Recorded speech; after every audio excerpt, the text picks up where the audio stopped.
Donc, si tu veux, Lorraine, les chips, c'est un peu comme les éléments.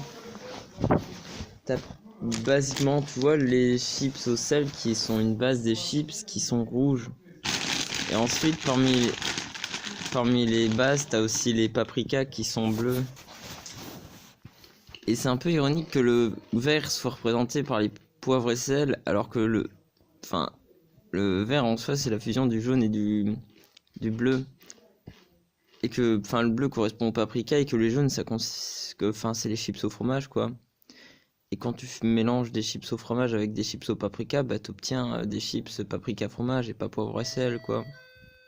Après, la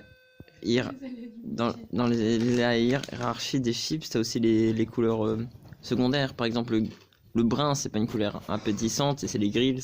Et finalement, quand tu penses dans ta consommation de chips, il y a personne qui se dit tiens, les grills, c'est mes chips préférés. D'ailleurs, je pense que ça m'a fort influencé dans mon inconscient parce que je n'aime pas les chips au ketchup. Et que les chips au ketchup, tu sais, c'est un emballage noir, quoi. C'est un peu dark, c'est un peu... Et t'as pas envie de t'approcher du mal, donc t'as pas envie de manger des chips au ketchup, quoi. Ah oui. Après, ils ont leurs paquets spéciaux, et ça, c'est des goûts exotiques. Enfin, je sais pas. Ce serait comme, je sais pas, moi, dans les Power Rangers, ben, à partir de 5 saisons, il y a un Power Rangers double couleur chelou qui arrive. Les chips de la marque Lace Sensation. En fait, c'est un peu ça, c'est les personnages inclus dans les séries les saisons de trop dans des séries comme les Power Rangers, qui baissent en audience au fur et à mesure, et qui essaie de créer une nouvelle hype autour de trucs improbables.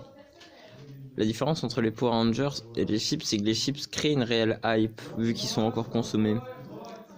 Alors que, en comparaison, les Power Rangers, les chiffres de vues baissent. J'ai des colocataires de merde.